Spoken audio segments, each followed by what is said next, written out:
What is going on, Diesel Nation? We're excited to have you guys with us today on the Diesel Podcast. If you're watching this on YouTube and aren't subscribed, make sure and click the subscribe button, like, comment, let us know what you think about the episode. If there's any questions or guests you'd like to have covered, let us know. We love to see your feedback on there and then get them on to future episodes. Today, I'm going to be joined by Chris from Unrivalled Diesel. I wanted to talk with him about race season, why he has so many 5.9 Cummins trucks, and maybe some plans for 2024. So I'm definitely looking forward to chatting with him. Before we get to it, though, I want to remind you guys, our friends over at Kershaw Knives have a 20% off site wide code for you. Use code diesel2023 at kershaw.kaiusa.com. It's a great way to save some money, get some really cool gear on a knife for EDC, hunting, fishing, something around the job site, around the house. I've got a ton of choices for you there. All right, let's get to today's podcast with Chris from Unrivalled Diesel and talking about Cummins performance, racing, why he has so many 5.9s, and then also some products that he really likes in the shop. Chris, welcome back to these podcasts. Look forward to chat with you today. Last time we talked, we were talking about your race truck going over 3,100 horsepower and what that was like, and in the middle of the race season. And I've seen you on Facebook and Instagram posts and videos of you this year, and I really wanted to get caught up on what's transpired from that podcast before to now. I saw you at Bandamere, which that track's closing, and it's local to me, so I have a connection to it, and I saw you out there racing. So what's been new? Man, just trying to keep all these trucks in Texas running, and we stay busy doing it and making all the events we can make. We've done a lot of really cool stuff here lately with BD Diesel. We went to Race Week. I had a clapped out '06 2500 coming. We threw a 12 mil on it, a 476, some 250%, and a full manual, and went on Race Week. We didn't really run as fast as I wanted. I was hoping to do 670s, but we did 7.1 to 7.0s pretty consistent. And we finished Race Week with it, and that was a whole lot of fun. The whole drag and drive aspect is way different than a 3-day multi-part sled pull street drive, dirt drag race dyno type challenge. The aspect of loading all your stuff in the back of your truck and driving it to 5 different racetracks across 5 days and 1,500 miles, that changes things a little bit. Yeah. So we did that, and right now we're getting ready to leave for the All Truck Challenge, or King of the Street, in Maryland. We're leaving tomorrow morning about 6 o'clock in the morning. Oh, very cool. How's the truck? Busy. The truck all ready to go, or you got some things to finish up on it before you head up there? Well, I just saw UPS walk in, so that means we're going to finish up on today's special orders. Yeah, we're pretty good. We're in a good situation. We have a good, strong running truck, and we've optimized the most that we can. So we're to the position to wrap up a few loose ends and load it up and hit the road. I saw the one, I think I saw at Bandamere was a red truck, and I remember the green one, the dually. That's right. So tell me about the two different trucks. Well, I kind of have a truck buying problem. I've got like 3 or 4 of these stupid Dodge Diesels, and I have a red '06 quad cab short bed. I have a black '06 mega cab, and then I have the green dually '07. Kind of just a little different level for every requirement. 3,400 horsepower is not relatable to the normal people. So you have a client that comes in and wants 750 or 800 horsepower. Well, I have just the truck to go let you drive. And if you want 14 or 1,500 horsepower, I have the right truck for you to drive also. So it's kind of a showing what you can do and showcasing what products work, and, multi-purpose vehicles, because who doesn't want, 12 or 1,300 horsepower daily driver or a couple. It's a really interesting point that you mentioned. One I've thought about a lot is, if I think back, say 15 years or plus, almost all diesel trucks and racing was relatable because the power levels at that time, if you could get 600 horsepower, 650, 700, for the longest time, 1,000 was this huge number to hit. It was relatable to all of us. And then there was this tremendous advancement with technology, with engine building, turbos, tuning, and then it was 1,500, 2,000, 2,500, 3,000 plus. I wanted to ask you more about relating it to people. What are you finding is a power number that a lot of people, when they come into your shop or call you, that they can relate to? Oh, yeah. Well, they all want 1,000 horsepower or more, but my go-to is like 800 horsepower. There's something about an 800 horsepower truck that is way more fun than these big, high powered 4-digit trucks. You can drive it to work every day and just hold it to the wood all the time. Never break 11, 12, 1300 degree EGT, have a clean tailpipe.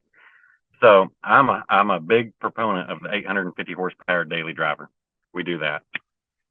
I think the usable side of it is what really appeals, because I've been around some trucks that make, good power numbers over 1,000, 1,500, and they're awesome.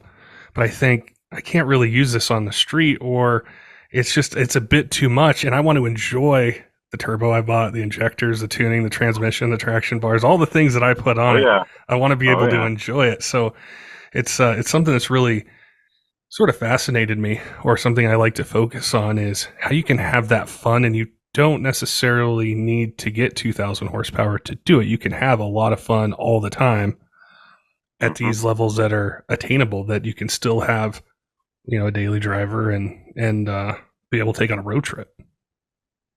I mean, the older I get, the more I don't want to work on these trucks. And so I find that if you just sacrifice a little power and you pick a number that's reasonable and strong, that's a fun truck to drive every day. There's nothing wrong with 800, 1,000 horsepower every day. And then making it live where you don't have to work on it. You don't have to be a shop owner. That's the big one, because it's expensive. It's very expensive owning all these trucks. The parts, the cost, the maintenance. It's a lot, but man, is it fun whenever you get to whack something that's fast. And, we're not supposed to be fast, but we are. So it's a nice change. I might be a little older than you, because I get excited if it just starts every day and warms up and I get point A to point B. It's really interesting to think about that cycle. Like when I was younger, I didn't care how loud it was, how it rode, how the steering was. As long as I could go on the dyno, make a certain number, go to the track, do this, that was all I cared about. And then it slowly kind of transitioned a little bit to, I just feel old, because I think of my dad's like, why are you doing that? Why are you putting that turbo on? Why do you need to tune? It's got plenty of power as it is. I'm like, oh man, I'm coming up on that kind of time frame here. Yeah, I mean, that happens, but now you're big and famous, so you just pay somebody to do it for you, right? I wish. Yeah, me too. What are some goals you have coming up at the All Truck Challenge? Are there any in particular that you really want to hit, or what would you say would make it a success in your eyes? That's a lot of questions. The first question, what goals do I want to hit? I want that first place. I want that big tall trophy with that number 1 on it. I've been chasing that for a long time. So that's my big goal. Anything else is just making do with what you have to work with. There are situations whenever you race where you are faced with a set of choices or decisions you have to make as far as finishing or placement, or how much do you stretch it out, or how much do you risk it for the biscuit, So risky is fun and all, but you have to be able to finish, and this is like a big chess match. I think sled pulls last, so that means the dyno can't be a blow it up situation.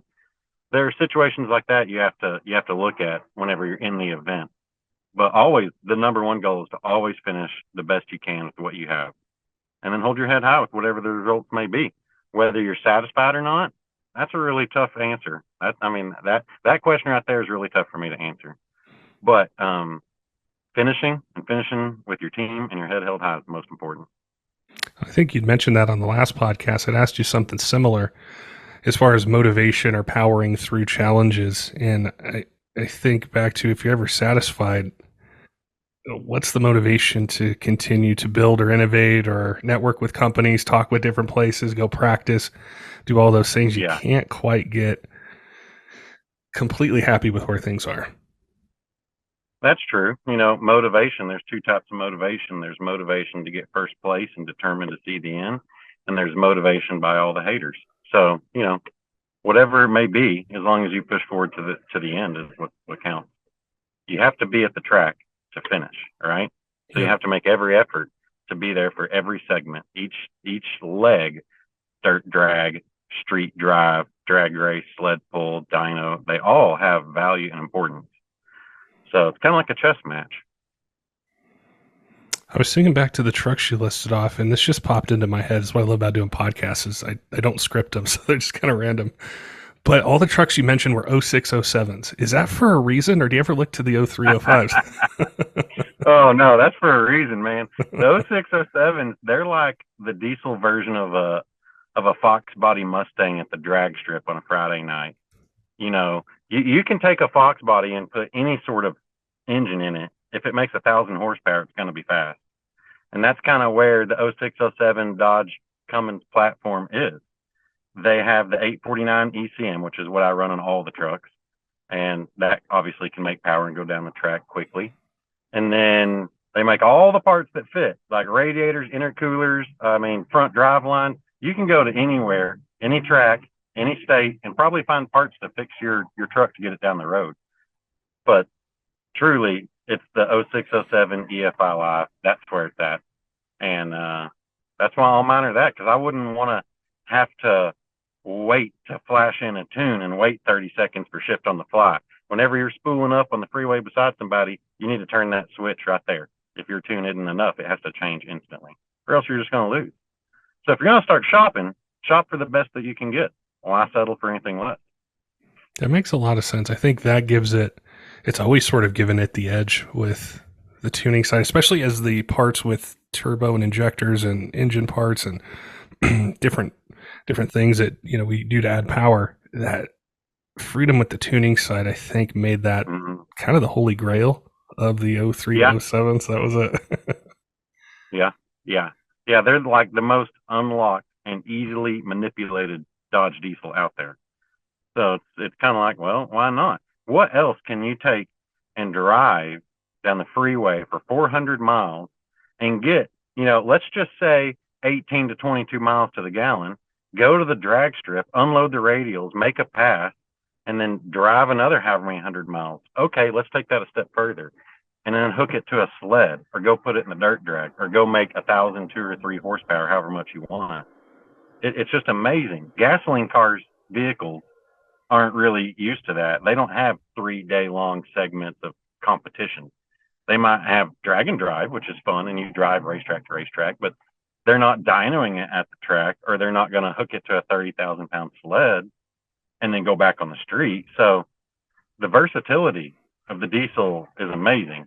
And then I'm a Cummins guy, and it sucks that it comes with a Dodge, but it is what it is. It keeps me busy. And I like the third gen. So yeah, it was a real easy choice. It's still tough to beat. It's still, and there's so many people that listeners I chat with where they have new ones and they sell them and they start looking back to that year range of truck and they want it. Maybe not necessarily because they're building a race truck, but they want the simplicity. They want the aftermarket. Like the aftermarket's not slowing down with these trucks. It's grown a ton since they were even new. Yeah. And it's not stopping. And there's so much that you can do with them. What are some things that people who come into your shop ask for with those trucks? Like maybe not necessarily on the race side, but maybe for towing, for reliability. You mentioned it comes in a Dodge and it keeps you busy. There you go. What are those things? I'm glad that you said towing, because that's one of the biggest things I get approached with is a guy comes in with, let's just say, a 07 3500 Laramie, and it needs an engine. It spun a bearing, it broke a piston, whatever. And this truck might have 280,000 miles on it. He loves this truck, but it's only worth 5,000 with a blown up motor. So he wants to take this truck and make it the best he can. And then he went new truck shopping, and that was $80,000 or $90,000. So we come up with a budget of like 35 or 40 grand and put a brand new motor in it with head studs, O-ring, 85 horse flux injectors, a Tater-built towing turbo, EFI, and then we put a built tranny in it, reseal and rebuild the transfer case, put new drive lines in it, an aluminum radiator and a big Mishimoto tranny cooler and a badass well-rounded truck. And you give it back to the dude and they love it because it makes 550, 600 horse. It tows everywhere, and they got their truck back for half of the cost of a new truck. Yep. Now, you are driving a third gen Dodge, so you got to keep that in mind, but you don't have all the problems that the new truck has. I remember at the time, this reminded me of so many things when those trucks were new, is people would always say, Well, the Duramax is so much nicer. The Ford, I mean, their interiors went up a ton, like in '08 when the 6.4 came out. And they would always kind of rag on the third gen Dodge. But I found people are willing to trade that interior for the reliability and the fuel economy that you can get, and how supported they are in the aftermarket on those daily driving towing applications, to where when it comes down to that $90,000, $100,000, $110,000 truck versus this one that you might, who knows how much you're into it, but it's not that much. Right. It's an By easy comparison. Yeah. it's an easy financial decision to make. It is.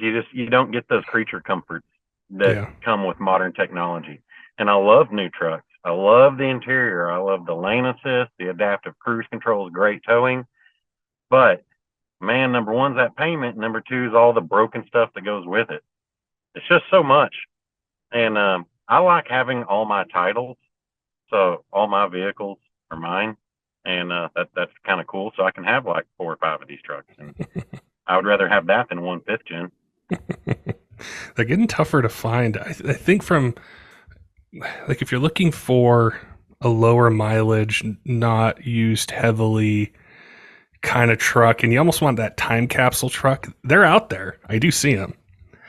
And Yeah. I know a lot of times I'll see like for sale ads and people are like, "Oh, it's too expensive. It costs too much." And I'm like, even if he's asking 30 to 40,000, it's better than the $70,000 vinyl floor entry level, 2023 or 2024 truck that's out there. That's true. That's true. I mean, that's very true. I just think like where might a 5th gen be in 15 years? How much of that truck is still going to be holding on and living compared to the 3rd gens? And then where are all these parts going to become available, like cooled seat modules or headlights that have motors that turn the bulbs? Like that's all pretty high end expensive stuff, and it's not going to be around forever. I can go for my 3rd gens. I can get $100 eBay headlights the next day or Amazon headlights the next day. And then I'm back. Yeah, they fade out, but I'm back and I'm good again. So that's easy enough for me. I mean, it's not the best lighting in the world, but a pair of Morimotos would be cool. It's just reminded me of the of the argument the 12 valve guys used to make when the common rail stuff was out, and they'd say that's too complex. I'm going to stick with my mechanical P pump truck. Right. Yeah.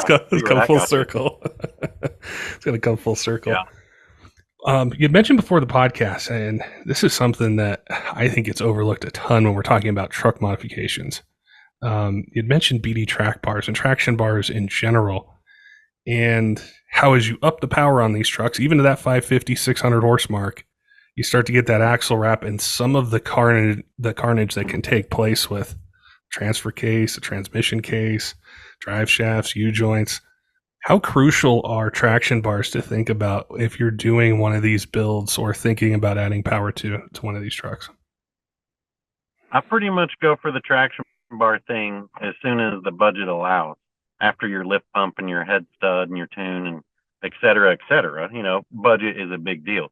But every truck needs a pair of traction bars. If it's got leaf springs, it needs some way to control the torque. It's amazing how many U-joints will break in overdrive housings, transfer cases, whatever. That's a bad deal. And for like $1,200, you can get a pair of traction bars installed, powder coated, whatever, that look good and you don't got to mess with. There's no adjustments. There's not a lot of noise. So it is definitely a go-to. Every one of my vehicles has a pair, except for the green truck. It's 4-link. So obviously you don't have traction bars on 4-link trucks. So it's definitely a hot ticket item, and BD Diesel has the traction bar to be desired, in my opinion. They're fast, they're in stock, and they bolt on. We weld ours on just because we've ripped the brackets off doing stupid stuff before. So I just pass that along to my client and weld them in. But BD Diesel is the traction bar I go for. I was going to ask you about that as far as the install. Are they specific to a year range of truck? And then I was going to ask about the bolt-on, but you answered that one. But are they specific to different trucks? I'm not quite sure. I know that we've modified several pairs of traction bars to fit other vehicles like 2nd gen and 4th gen and whatnot. So I kind of have a loose fitment in my mind where if it's not right, well, we chop it up and modify it to make it fit whatever we're trying to do. We definitely customize a lot of stuff. but I would say it fits more than what the application says. And I would even venture to say anything with a 4-inch round axle tube and some sort of C-channel or boxed frame, it'll work. The bracket is like a 90-degree bracket that goes on the outside of the frame. And then the bracket for the axle is a 4-inch diameter tube. So anything that you can bolt it to is probably going to work.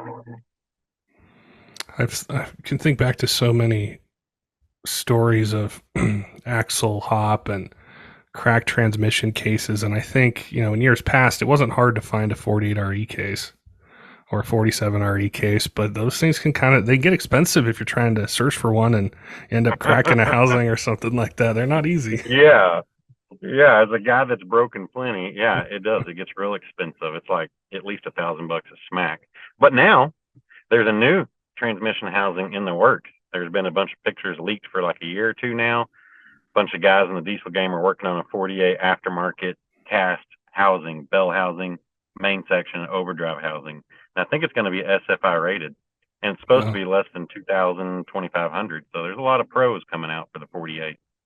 It amazes me how the innovation does not stop with these trucks at all. I think back to that Fox body analogy you gave, and I mean, those guys still have stuff. They're still doing lots of things with them, even though they've been made in a while. And these Dodge That's kind trucks, of where we're at. Yeah, these Dodge trucks, they're like a dead horse. We just keep beating on it, beating on it, beating on it. I don't know why, but we keep doing what we're doing. We're still paying $1,500 for head studs, but we keep doing it. So I don't know if we're all idiots or we support bad decisions together. I don't know. But either way, we all do it. You had mentioned something else that I think comes up a lot too when we were chatting before was exhaust manifolds. And you think about these trucks, they've been out for 16, 17 years. Who knows what kind of environment they were in. And those stock manifolds, just with heat cycles, can warp or they start to get real rusted and nasty.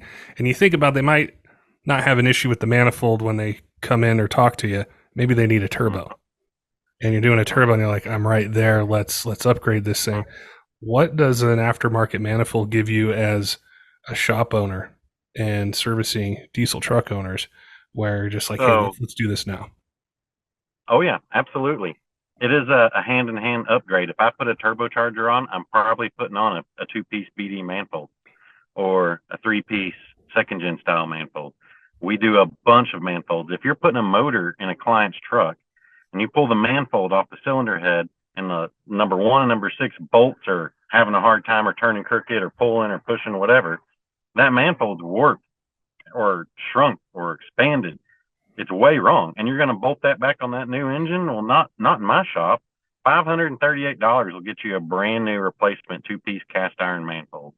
Then it has an expansion joint between cylinder 3 and 4 where it's allowed to scooch and move. If you think about an exhaust manifold that sees 1400 EGT on the regular and it's 33 inches long, it's going to move around.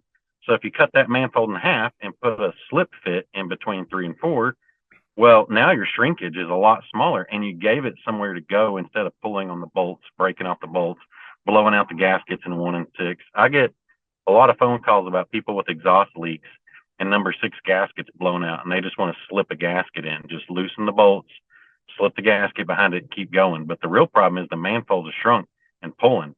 So a 2-piece manifold is almost a daily thing around here. And I include this in all of my quotes for turbocharger, engine rebuild, cylinder head gasket, whatever. If there's a solution for a problem on these engines, I provide that choice to the client. It's not always in the budget, but it's something that we as shop owners have to make these clients with these trucks aware of their choices and the problems that they can have later down the road. And it's our responsibility to keep their vehicle the best that we can. So I provide all those options. I think about if I was a truck owner and say I went to a shop and they didn't tell me that and I put the new turbo on and then I'm dealing with these issues later, I think, man, we could have saved some labor money if we just would have done it up front. Why didn't you tell me? That's and right. then now my mind's thinking, what else don't I know? What other parts, when people bring trucks in, are just like that, where you say, hey, I'm already in here. Let's do this while we're here. It's going to save you money. You're not going to have to worry about it as it pertains to the engine. Oh, head stud, 100%. I put head studs in every engine we rebuild. An upgraded valve spring, just a base, like a 103-pound valve spring. a 7/16 push rod, an O-ring on the cylinder head. If you're already building the motor and your head is surface flat and your block is surface flat, why not put an O-ring in? We O-ring every cylinder head, and then we fire ring the big horsepower stuff. So that's like as low as I'm going to build a new Cummins oil pump, a new Cummins oil cooler. There's a lot of products out there, and not all the products on the market work. Some of them have higher failure rates than others. So if you build a motor for a client and you put in a cheap oil cooler and then it leaks and you have coolant in your oil in your coolant, whatever, both those scenarios are very bad. And that's going to be on me.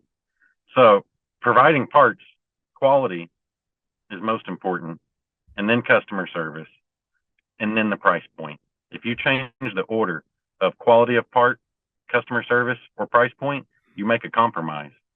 And I don't really like making compromises like that. So if there's a solution, we're going to provide it.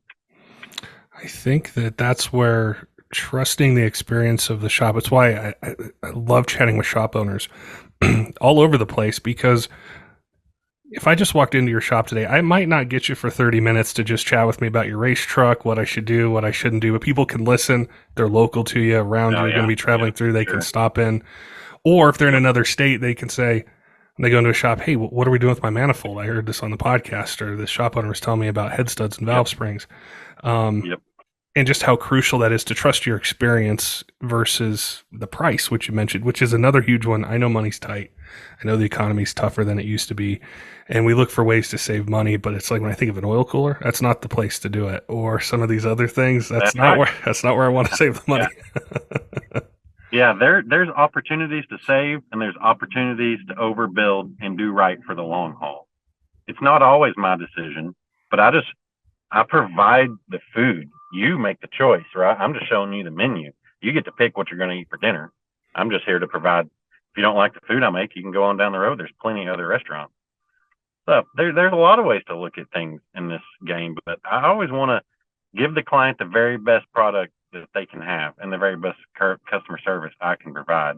And then at a price where I can do my business.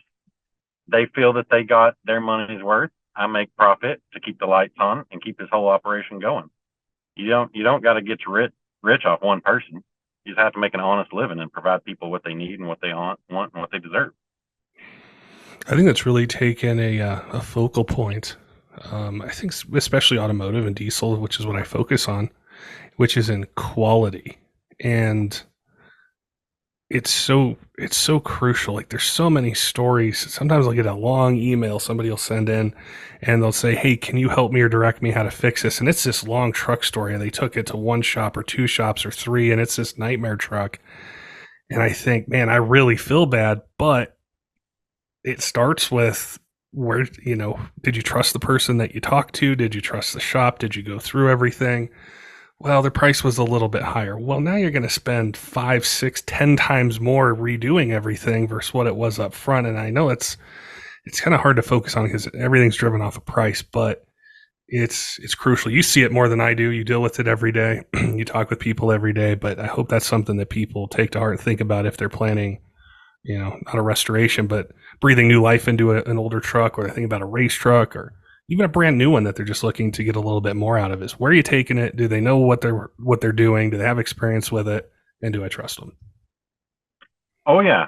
The hardest thing to do is go behind a client that's been taken advantage of or broken. Not only do you have a vehicle that's been to another shop and had who knows what done to it, and that you never really get the full story. Then you have the client, and the client's already upset. The client's already out money. So here you are, the next guy in line, and you just have to try to make the best with it and do the best that you can do and find the solution. So working behind someone is incredibly hard, but it's an opportunity to enlighten people on how things are supposed to be done. Most of the time, you repair that relationship, you show them how it needs to be done, they'll respect you and they'll come to you more and more and send you more and more work. You almost have to earn it. It's kind of like applying for a job sometimes. Yeah. It's just sometimes it's our choice whether we apply or not. That makes a lot of sense. I didn't want to forget about the race stuff because it's something that I love and know a lot of our listeners do. They follow you. They see what you do out there. when we look to 2024, are there any big plans I know you can't reveal everything. I know that, preparations over the winter are like top secret stuff, but are there some kind of cool things or maybe some different stuff you're looking at for next year? Yeah, I think I'm going to change my course a little bit. I've always said it, but I'm ready to retire the green truck. It's to a position where it costs an astronomical amount of money to run every year. And I'm kind of tired of leaving the state so often and so far. We're going to Delaware tomorrow morning, and it's 23 hours, 1,500 miles one way. Not really looking forward to it, but okay, I live in Texas. That's my own fault. So we're going to do UCC 24 in the green truck, but I'm going to do a lot more drag and drive events. I'm going to do a lot more local events, and we're going to do a lot more projects with BD Diesel. We have this '06 red truck that I bought that we just got our feet wet. We built that truck in 10 days and then went to race week. We had tremendous results and support, and I love how it went. I had a blast. We didn't have to work on it that much, but the drag and drive aspect is completely different. It's a whole different vibe than the multi-day diesel segments or just diesel racing in period. So I'm going to be doing a lot more of that, and I have like 3 or 4 trucks now. So I'm going to do a lot more racing locally. If I could go out every 4 or 6 weeks, I would rather do that than go out every 4 or 6 months. So I'm going to try to keep it local a little bit. Texas is a really big ass state. It takes like 8 hours to get out from where I'm at, and I'm right in the middle. So I'm going to keep it kind of local, a couple states away. You're going to be seeing a lot more of that. And I've really thought about building a dedicated sled pulling truck. The 3.0 smoothbore is a big class here in Texas. And Dan Valance has been running that show for years and years and years, and he just sold his truck. So there's an opportunity, and the standings are kind of shaking up a little bit the last half of this year. So we might build a sled pull truck. And then I was talking to the guys about taking a 3/4 ton truck. Like, imagine this, you got to hear me out. Take this red truck, or take any 3rd gen truck, and straight axles under, and say you wanted to go do Pikes Peak in a stock appearing truck. That sounds kind of cool. Like 1,000 horsepower, really small compounds, nitrous on demand, overkill brake system, overkill cooling system. But straight axles front and rear on a truck that might have been lowered 2 inches, like a 3/4 ton, 7,800 pound truck in 4-wheel drive climbing up Pikes Peak with 1,000 horsepower. Sounds pretty cool to me. I mean, I don't know. I'm sure you live in Colorado. I'll just come pick you up and we'll go do it. How about that? Yeah, just let me know. Yeah, sounds good. I'll be up next week. How's that sound? Yeah, right. There's a lot of cool plans. I like that. I like that approach that you're taking. There's like Texas is. I've said this so many times, but I love seeing like where listeners are. And Texas is the biggest state for us with plays and downloads and, different cities and different things. So I've been there, but I haven't really been there like in the automotive sense and gone to all the things. I just know there's a ton of trucks there, ton of listeners. There's a ton of cool things that come out of there. So I think like just being there and showcasing what you guys do will be huge. It's funny. There is a lot of trucks. About 10 years ago, my wife and I were eating dinner at like a little pizza place, like 2 slices of pizza and a drink. In that amount of time it took us to finish dinner, I counted 52 Dodge Diesels that drove by. Wow. This was like 10 years ago. And that was when I decided, I was like, you know what? I'm only going to work on Dodge Diesel. Screw Duramax, screw Power Stroke. That's it. Dodge Diesel. That's it. And that's what I did. And there's plenty of them here. There's like 2 or 3 shops in this town that are only Dodge Diesel.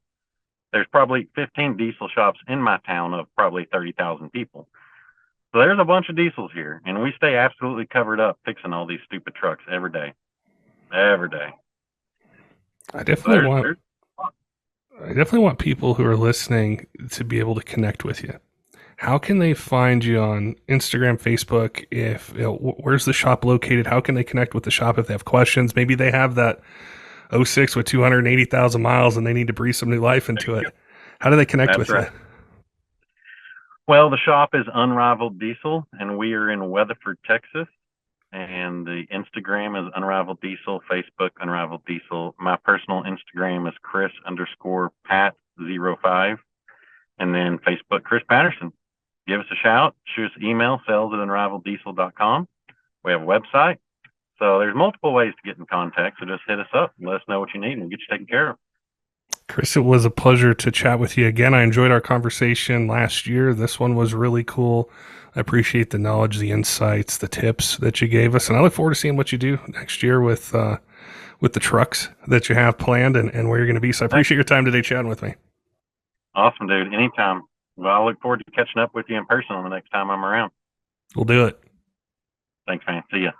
Don't forget, Diesel fans, make sure and head on over to Kershaw.kaiusa.com. Use code DIESEL2023 for 20% off site-wide. It's a great way to save some money, get some really cool gear. So if you need a knife for hunting, fishing, EDC, something around the job site, they've definitely got you covered with a ton of different choices. They've had a whole bunch of releases in 2023 of some really cool products. So definitely head on over and check them out if you're in the market for a knife upgrade. Also want to give a shout out to some of our Patreon supporters, Tyler Loewen at 23 Diesel, John J Cole, all of our other Patreon supporters, all of you who subscribe on YouTube and podcast apps, follow us on social media. We appreciate all your support here in year 7 of the Diesel podcast and look forward to bringing you more of the content that you want to hear in 2023. Until next time, keep the shiny side up.